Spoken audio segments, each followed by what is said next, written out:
मधुबन नाम का एक गांव था जिसमें बंसी अपने परिवार के साथ एक छोटे से कमरे में किराए पर रहता था।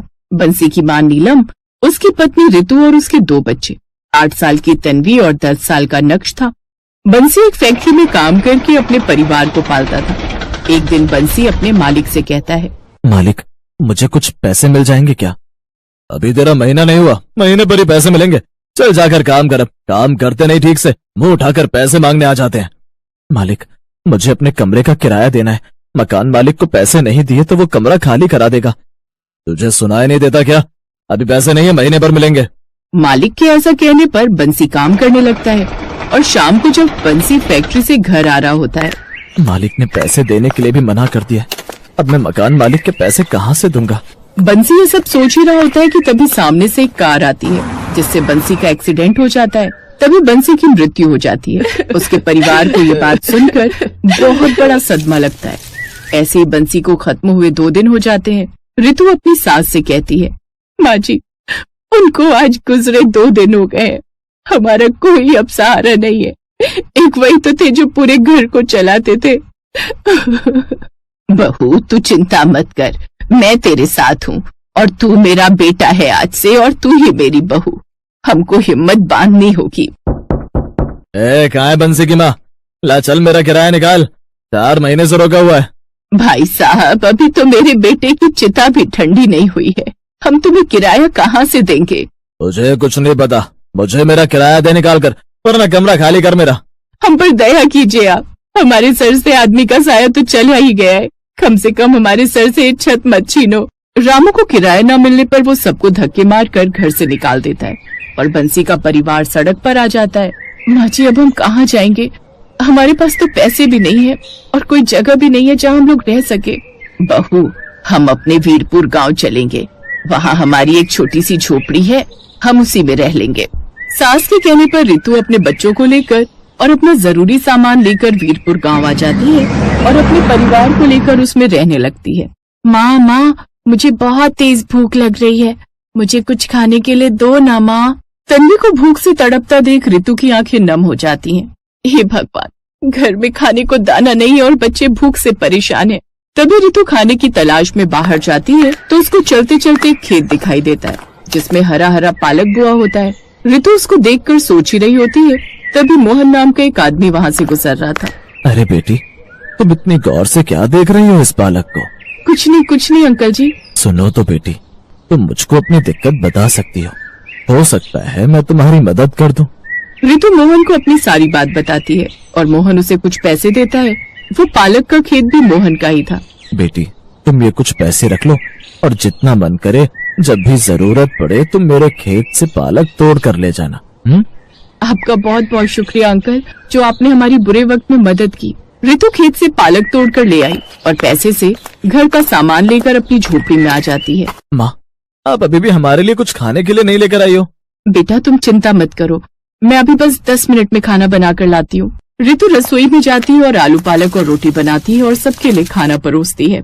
माँ, आपने तो बहुत अच्छी सब्जी बनाई है। सब लोग खाना खा लेते हैं और रात को सो जाते हैं और अगली सुबह ऋतु काम की तलाश में निकल जाती है और उसे एक रेस्टोरेंट में काम मिल जाता है। फिर वो रेस्टोरेंट में काम करने लगती है।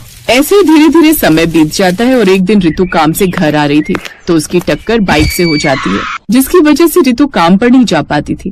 फिर 2 दिन बाद, माँ जी, अब मेरा पैर ठीक लग रहा है, थोड़ा थोड़ा चल भी पा रही हूँ, मुझे अब काम पर जाना होगा। ऋतु पैर से धीरे धीरे चलती हुई अपने काम पर आती है। सुनो ऋतु, अब तुम यहाँ काम नहीं कर सकती। मैंने तुम्हारी जगह कोई नया लड़का रख लिया है और ये लो तुम्हारे पैसे, जितने दिन तुमने काम किया था। ऋतु मुंह लटकाकर अपने घर वापस आ जाती है और सारी बातें अपनी सास को बताती है। फिर ऋतु को जो मालिक ने पैसे दिए थे उसको अपनी सास को देते हुए बोली, माँ, इन पैसों से घर का सामान ले आना, फिर मैं खाना बना लूंगी। ठीक है बहू। सास दुकान पर जाती है और घर का सामान ले आती है।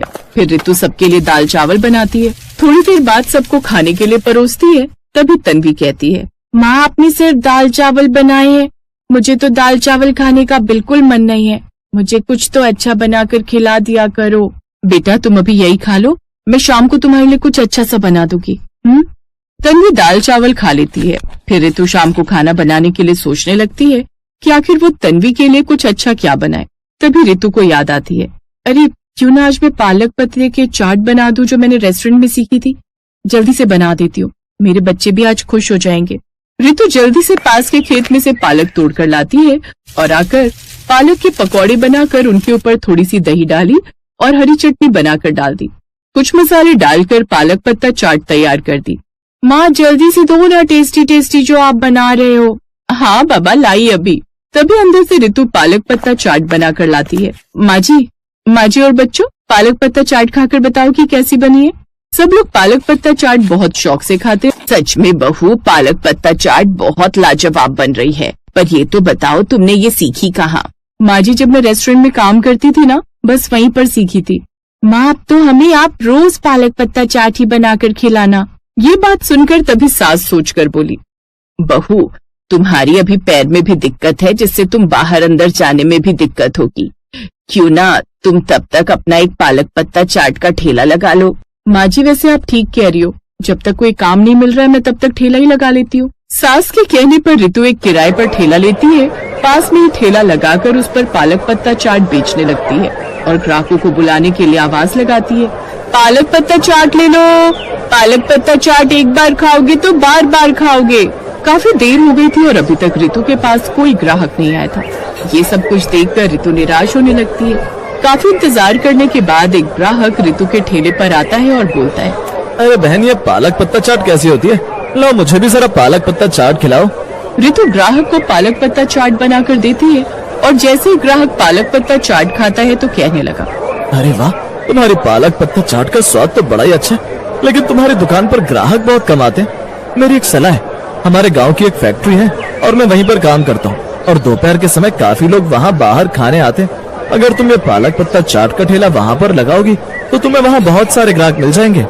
रितु ग्राहक के कहने पर अपना ठेला फैक्ट्री के आगे लगा लेती है और दोपहर के समय जब फैक्ट्री का लंच होता है तो रितु के ठेले पर भीड़ लगनी शुरू हो जाती है और अब खूब कमाई करने लगती है। अब वो सब लोग खुशी खुशी रहने लगते हैं।